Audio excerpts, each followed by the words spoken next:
Hello, and welcome to Bonus, episode number 4. Widely regarded as the best in the Bonus series, with each of the subsequent weekly installments slowly circling around the drain. So this week, we've got some Call of Duty Ghosts, as that is the, the COD du jour, and I've got some free-for-all gameplay for you, in which I'm using the Bison, I think, because I have a steady aim challenge, which I was going for. Other important stuff to talk about right off the bat.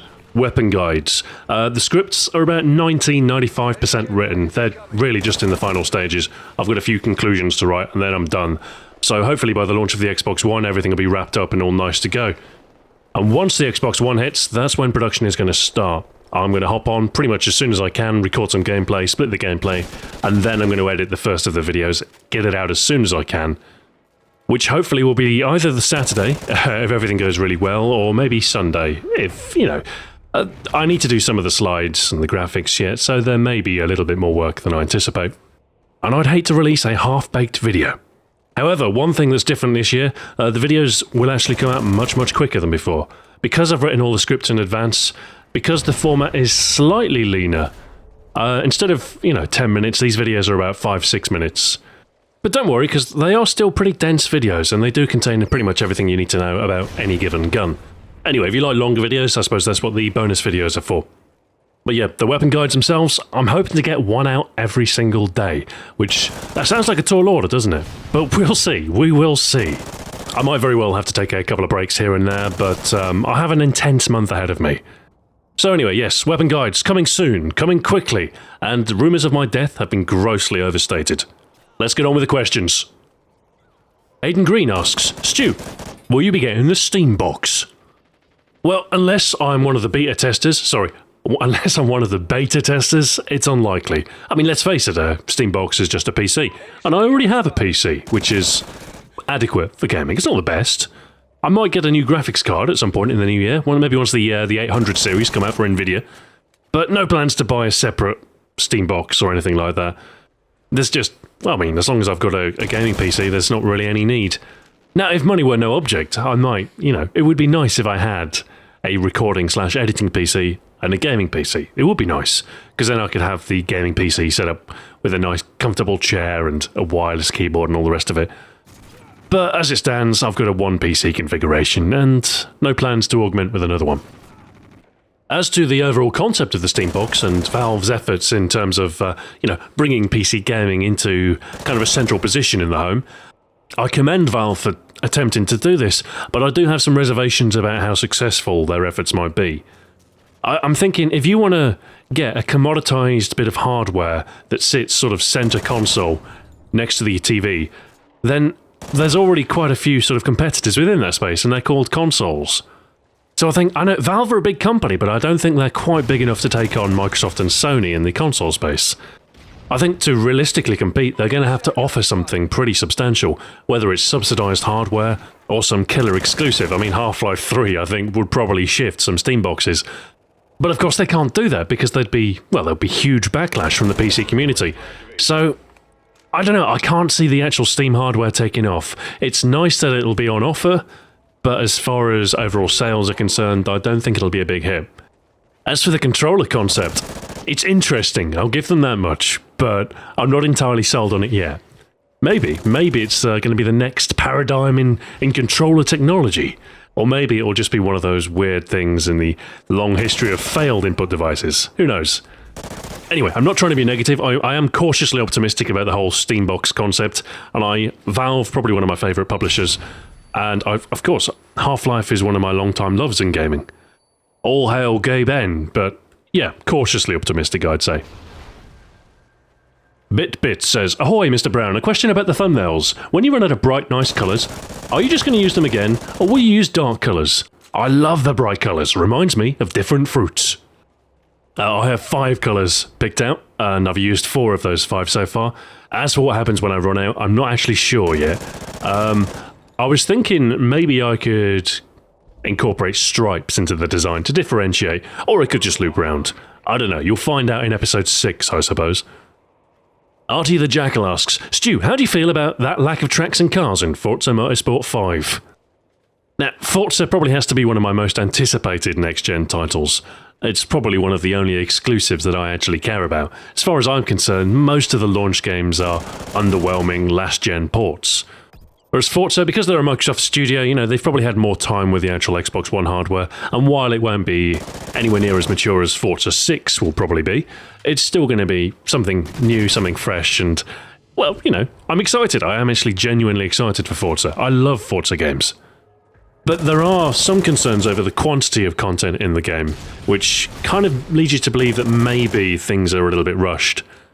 I think what it might be is the fact that they're transitioning to a higher resolution, which means all of the old cars, well, they can't really reuse them because they'd look low resolution and just bad. Like in Gran Turismo 5, there were premium cars and not premium cars, and the non-premium ones were lower resolution, lower poly. I think they were from GT4, just upscaled and polished up a bit. So, as far as Forza 5 is concerned, yeah, it does seem like quantity of content isn't going to be its strongest suit. Hopefully what is there is well-polished, attractive, and you know, fitting of a next-gen console, but time will tell, and I suppose we'll find out how it reviews once the embargo lifts later this week. I think it's either Wednesday or Thursday. I am pretty confident that I'll enjoy Forza 5, though. There's something very minimalistic about Turntown's games. They're very pure, and I like that. Anthony Farrell says, once the Xbox One launches, will you be retiring your 360 full-time? I know the selection of titles will be limited for the first year, but will they keep you busy enough? I'll keep my 360 for a while. I've got room for it, and I've got a 5-to-1 HDMI switch, so I've got room for my Xbox 360, my Xbox One, my PS3, my PS4, even my Wii U. I mean, obviously owning the next-gen consoles means I'll probably favour buying any new games for those platforms, but I dare say that, you know, in the interest of playing games with friends, you know, the 360 might get some play. JRA PC Decare says, have you ever played with Sea Nanas before? If not, do you plan to? I have, albeit briefly, at COD XP. I met Adam there. We played some Modern Warfare 3, and then later on we went to Burger King, and it was dreadful. Literally the worst burger you could imagine. Timmy Fox says, hey Stu, if you were to change your name to anything, what would you change it to, and why? You cannot choose to keep either your first, middle, or last name. A nice, strong, powerful name. That would be quite nice. Something like, Max Power. But maybe that's a little bit, I don't know, it's been done. I'd quite like a mononym. You know, one name, like Cher. I don't know what, though. I've always quite liked Greek names, like ancient Greek names. Or something from Norse mythology, you know? Like a mythological name. That'd be nice. Loki, or something like that. Except the Avengers is quite popular, so people would probably just think I got it from that. I quite like the name Artemis, which is actually a girl's name, but I think it sounds pretty powerful. Artemis. Yeah, I could dig that. Dries3654 says, Stuart, don't you think it can be a good idea to post several videos in your Drinks Ahoy channel where you talk about several beers from different countries? So you can make, for example, a Belgian beer episode where you talk about all the famous beers from Belgium, or just the Belgian beers that you like, or a German beer episode, or an English beer episode. I'm just curious what you are planning to do with your Drinks Ahoy channel in the future. Alright, let's talk about the future of Drinks Ahoy. Now, for me, Drinks Ahoy is it's a tertiary endeavour. It's something that I do just for the fun of it, really. I mean, I don't even have a partner channel for it. I literally do not get paid a cent for anything that goes on there. So I'm not gonna spend weeks and weeks and weeks working on content for it. It's gonna be an occasional channel that I dip in and dip out of every so often. That being said, I do have some ideas for future content. I'd quite like to do some short but sweet content, maybe on single beers, similar to Beverage Guide Express, but with maybe slightly different approach. I was thinking I might do like a 4 or 5 minute video on Guinness, for instance. But like I say, this is going to have to fall in between more profitable projects, because, well, I do have to earn enough money to live, after all. Black Art Film says, Stu, have you ever considered collaborating with other UK YouTubers for any of your channels, and do you ever interact with them? I know some of the YouTube community is pretty tight-knit, with VidCon and Summer in the City, and some of my favourite gaming channels are British, most notably Nerd Cubed, run by Dan Hardcastle. I think it would be really interesting to see how your style will react to the often more, special nature of other commentators. I'm not averse to collaboration, as I've mentioned before, but of course it has to be the right project, and it has to be something that's mutually beneficial. It is my ambition to get more involved with events and stuff. The only trouble is most of them are in London, and I despise London. It's a den of too many people and tunnels under the earth that run ribbons through hell. Also, it's expensive to get there, and it takes a bit of time, and I'd have to pay for accommodation. Really what I want is like a meetup in the north somewhere. I mean, Manchester would be ideal, I'm just saying. Maybe I should take the bull by the horns and organise something myself. I don't know. The only trouble is, who do you invite? Personally, I'm a fan of smaller meetups, maybe 6 people or fewer, so you don't have like tables and tables of different people and nobody knows one another. So everything's a little bit more intimate and you can have a decent conversation about the whole YouTubing lark and, all the rest of it. Something to think about anyway. Kind of a YouTubers round table somewhere in the north of England. Have a few beers, talk about the old making of gaming videos, indulge in the old meet and greet malarkey. You know how it is. I'm thinking out loud here, really, but if you are a YouTuber of some repute and you could attend a meetup in the north of England somewhere, then maybe you send me an email, register your interest, and maybe we can get something going. Maybe I should specify like a lower subscriber limit. You must have 10,000 subs or higher to attend. Well, that seems a little bit cruel somehow. Also, is it just me, or are all the COD YouTubers younger than me? I don't want to be chaperoning a bunch of kids. Anyway, moving on. 1320 Battery says, are you familiar with the Warhammer 40k franchise? If so, what's your favourite faction? I am, yes, and back in the day I used to do a bit of the old collecting and painting. Now, I think as with most people, I started out with Space Marines, so I had a small chapter of Dark Angels. But after that, I assembled an army of Tyranids, and I definitely have to say the Tyranids are my preferred faction. Aiton Levinson says, what programming languages do you know, and what is your preferred one? Oh, a note for the pedants here, I am going to list some markup languages. I appreciate markup languages are not the same as programming languages, but my background is principally web-based, so, HTML and stuff and CSS, these things are quite relevant. As far as programming is concerned, I started out with BASIC, as so many people do. I actually first started on the ZX Spectrum with ZX Spectrum BASIC. From here, I graduated onto the Commodore Amiga, where I learned Amos Basic, and I actually produced a couple of games that got some traction. One of them, Crusher, still circulates on emulation sites to this day. During my college years, I got into a spot of web programming. Started out learning HTML. I also taught myself some JavaScript to indulge in a spot of what was then called DHTML, which later became known as Ajax, which is now just known as the web. From here, I went to university, I learned how to manage a database, learned some SQL, and then I learned some of the back-end technology, ASP, we also learned Perl, and the much maligned but rather useful PHP. I also did a fair old amount of multimedia programming, so a lot of ActionScript with Flash and Lingo with Macromedia Director. From here I got my first job, which was managing a Microsoft website with ASP with VBScript on the back end, and SQL Server for the database. A few years down the line, I'm with a different company. I'm still with Microsoft Technology. I'm using ASP.NET with C#. And to this day, C# is probably my preferred language. I haven't done too much web work recently, but I have indulged in a spot of C# by dabbling with some games programming. Nothing major, just, So that's my experience with programming in a nutshell. From games programming in BASIC as a teenager, through my career as a web developer with Microsoft Technologies, to today, where I still dabble with the spot of games.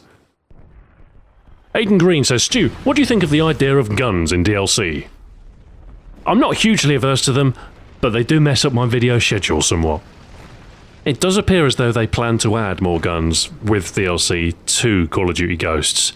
It could very well be one gun with each map pack.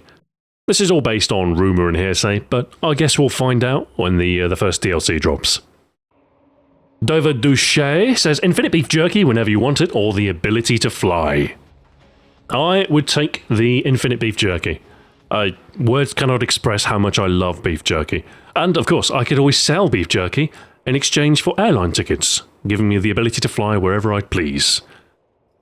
Smash 002 says, which broadband service are you with? I am with a company called B Broadband here in the UK, who used to be really good, but they've been sold to Sky, which means my quality of service can, well, I think it's going to go down at some point. It might have already gone down, I don't know.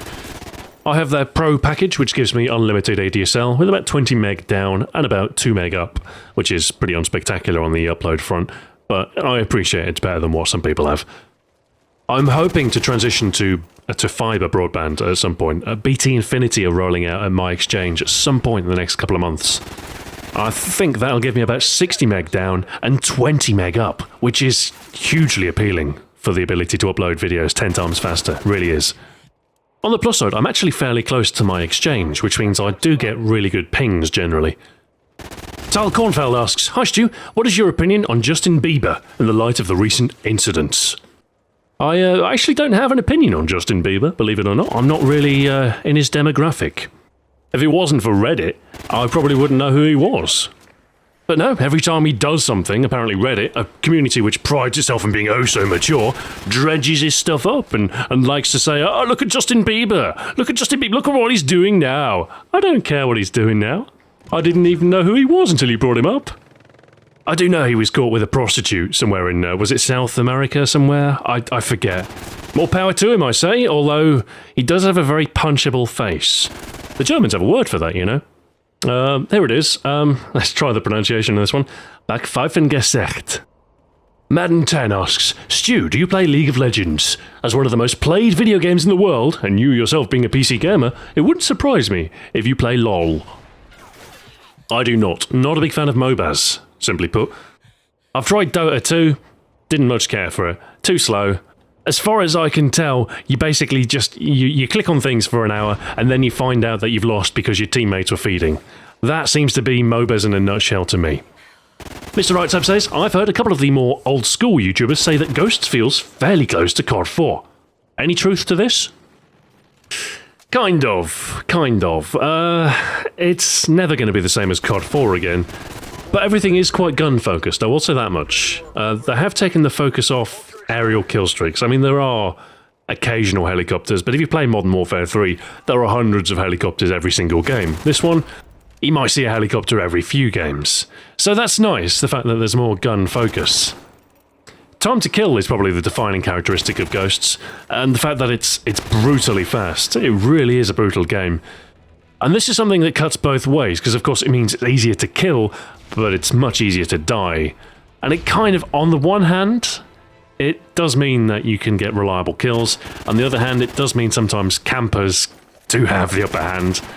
And the maps! Oh, the maps are huge!